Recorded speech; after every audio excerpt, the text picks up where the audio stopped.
कहानी की शुरुआत में हम बाकी और उसके हस्बैंड डैंट को देखते हैं और वो एक बड़े से पहाड़ पर क्लाइंबिंग कर रहे थे और उन दोनों के साथ बाकी की फ्रेंड हंटर भी होती हैं। इसके पहले भी वो तीनों ऐसा कर चुके थे, इस वजह से उनको बहुत ही एक्साइटमेंट थी। लेकिन जब डैंट अपनी पकड़ के लिए होल में एक हाथ रखता है तब वहां से एक पक्षी बाहर निकलता है। उसकी वजह से उसका बैलेंस बिगड़ता है और वो नीचे गिरने ही वाला था कि वो रस्सी से लटक जाता है।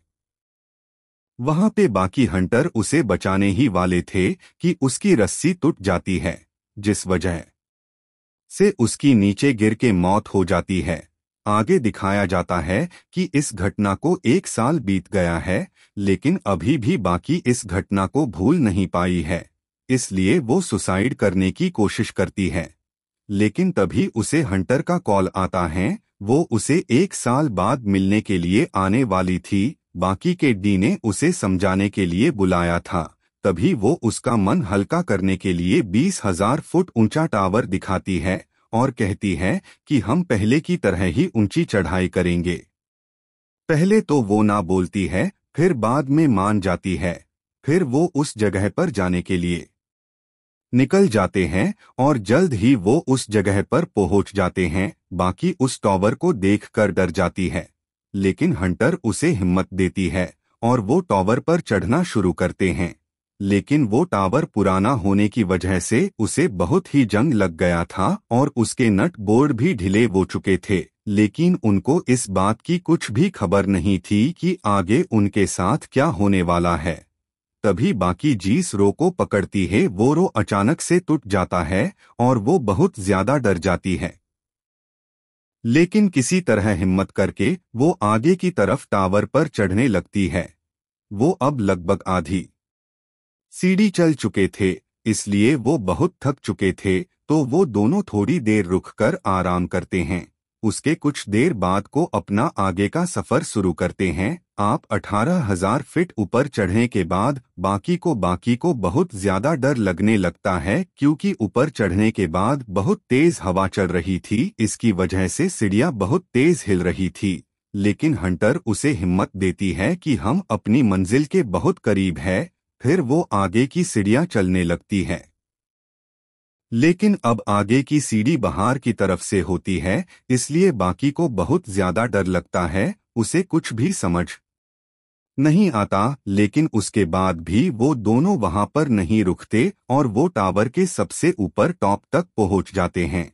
लेकिन उनको ये नहीं पता होता कि उनके ऊपर चढ़ने वजह से सीढ़ी के नट बोल्ट ढीले हो रहे हैं। अब ऊपर चढ़ने के बाद हंटर बहुत ज्यादा खुश हो जाती है, क्योंकि उसे यूट्यूब चैनल के लिए बहुत बड़ा टॉपिक मिल चुका था, क्योंकि वो एक यूट्यूबर थी। अब वो दोनों मिलकर वहां पर बहुत खतरनाक स्टंट करने लगती है। वो दोनों टावर लटक जाते हैं, एक दूसरे की सेल्फी निकालते हैं। अब थोड़ी देर के बाद बाकी अपने बग से कुछ निकलती है। उसे देखने के बाद हमें पता चलता है कि वो अपने साथ डैंट यानी कि उसके हस्बैंड की अस्थियां साथ ले आई थी। अब वो उन अस्थियों का विसर्जन कर देती है और बहुत ज्यादा खुश हो जाती है। थोड़ी देर रिलैक्स करने के बाद वो नीचे उतरने की तैयारी करते हैं। लेकिन जैसी ही बाकी नीचे उतरने लगती है, तभी अचानक से सीढ़ियां टूट जाती है और वो नीचे गिरने लगती है। लेकिन क्योंकि इन दोनों ने पहले ही सेफ्टी रस्सी बांध दी थी, इसलिए हंटर उसकी जान बचा पाती है। लेकिन वो बच तो चुकी थी, लेकिन दोनों को नीचे उतरने के लिए एक ही सीढ़ी थी, अब वो भी गिर चुकी थी। इसलिए वो दोनों बहुत ज्यादा परेशान हो जाते हैं।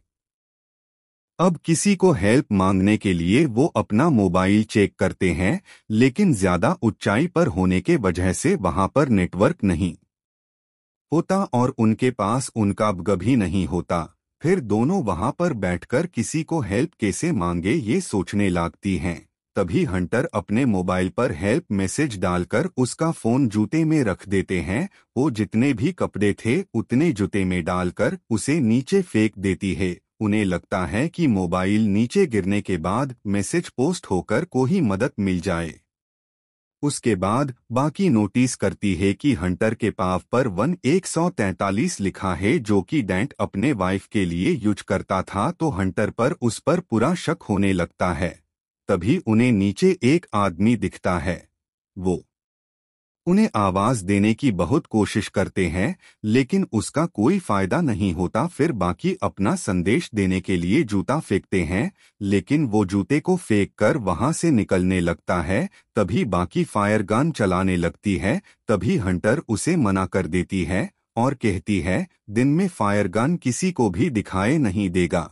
तभी उन्हें सामने एक गाड़ी नजर आती है। फिर वो रात होने का वेट करते हैं और जैसे ही अंधेरा होता है वो अपने फायर गन चलाते हैं, जिस वजह से उन दो आदमी को वो नजर आ जाती है।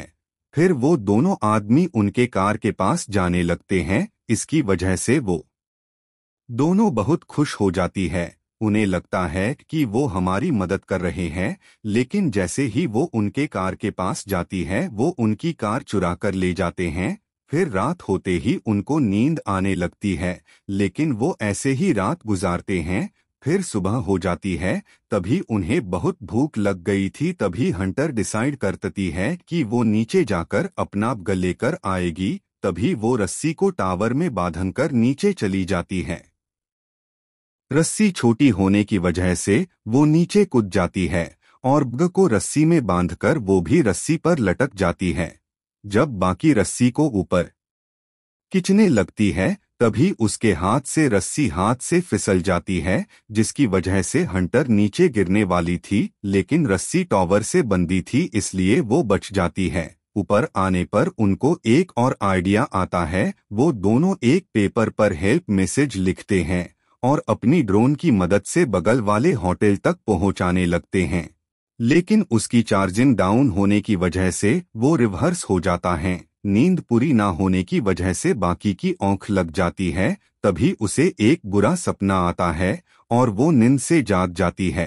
तभी सुबह टावर का लाइट चलते देखकर उसको एक आइडिया आता है।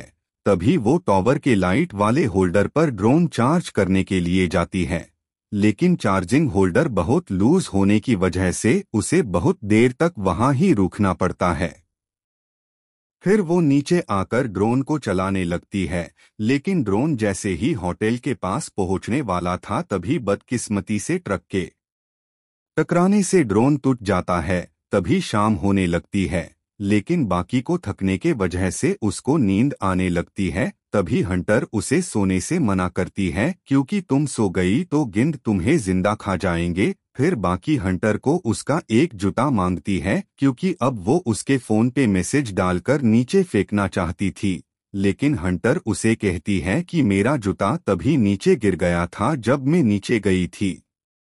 तब बाकी नीचे देखती है तो उसे एक झटका लगता है। वो देखती है कि हंटर जब नीचे गिरी थी तभी वो मर चुकी थी और उसने सिर्फ ग को ऊपर खींचा था, और कब से वो अकेली ही उस तूफान से लड़ रही थी और उसके बॉडी को गिद्ध खा रहे हैं। और अब तक उसने हंटर के बारे में जो कुछ भी देखा वो उसका एक हेलोजिनेशन था, और पिछले कुछ घंटे से वो अकेली ही फाइट कर रही है। फिर वो अपने गिद्ध को मैसेज करती है और पूरी रात उसी टावर पर गुजारती हैं। तभी सुबह हो जाती है और उसके पास कोई ऑप्शन ना होने की वजह से वो नीचे जाती है। फिर उसके फोन को प्रोटेक्ट करने के लिए उसके जूते में डालकर हंटर के बॉडी में डाल देती है, और तो लास्ट टाइम उसके दोस्त से माफी मांगकर उसे नीचे फेंक देती है। और जैसे उसके डॉट को मैसेज मिलता है तभी वो पूरी पुलिस टीम को लेकर उस जगह पर आ जाती है। फिर वो अपनी बेटी को पूरी पुलिस टीम की मदद से बचा लेते हैं और मूवी यहाँ पर खत्म हो जाती है। तो आपको ये मूवी कैसी लगी ये कमेंट करके जरूर बताएं।